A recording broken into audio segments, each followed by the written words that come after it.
दादाले भाउजू भगाएपछि हामीहरूले के कार्यक्रम गर्यौं र के खानेकुराहरू पकायौं र कसरी वेलकम गर्यौं त दादा भाउजूको आउनुस् पुरा भिडियो हेरौं।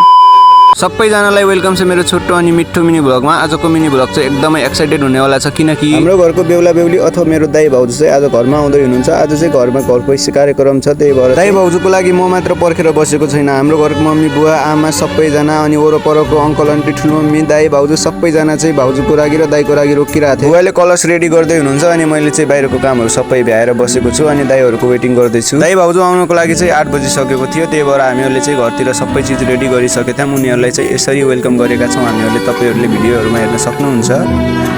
आजको कार्यक्रममा एउटा भाउजूलाई पुरी र मासु पकाउने अनि अरु कामहरु गर्ने जिम्मा दिएको थियो भने अर्को भाउजूलाई चाहिँ बाबर पकाउने जिम्मा दिएको थियो। हाम्रो भाउजूहरुले चाहिँ मलाई धेरै हेल्प गर्नु भएको छ, त्यसको लागि चाहिँ हार्डली थ्यांक यू भन्न चाहन्छु। अनि यता भित्रतिर चाहिँ दाइ भाउजूको टिका लाउने कार्यक्रम सुरु भइसकेको छ। मम्मी बुवाले सबैजनाले लगाएको भिडियो चाहिँ मसँग थिएन, त्यही भएर चाहिँ मैले यो भिडियोहरुको क्लिक राख्न पाएन। अनि अरूले लगाएको भाउजूहरुले लगाएको भिडियोको क्लिक थियो, त्यही चाहिँ मैले भिडियो हाल्दै छु। मेरो तर्फबाट दाइ भाउजूहरुलाई वैवाहिक जीवनको शुभकामना छ। हजुरहरुको फ्युचर चाहिँ एकदम ब्राइट होस्। दाइ भाउजूको टिका लाउने कार्यक्रम सकिसकेपछि अहिले चाहिँ सबैजना बाहिर आएर बसिराख्नु भएको छ किनभने खाना पाक्दैछ। पुरी बाबर खानेहरूले चाहिँ सबैजनाले पुरी बाबर खानुभयो अनि दाइ बुवा अङ्कलहरूले चाहिँ अरू चिज पनि खाँदै हुनुहुन्छ। आजको घर पैसा कार्यक्रम चाहिँ यसरी सकिएको छ। अनि तपाईहरुलाई भिडियो के कस्तो लाग्यो कमेन्ट गर्नु होला भन्दै छुट्टिन्छु। By, good night.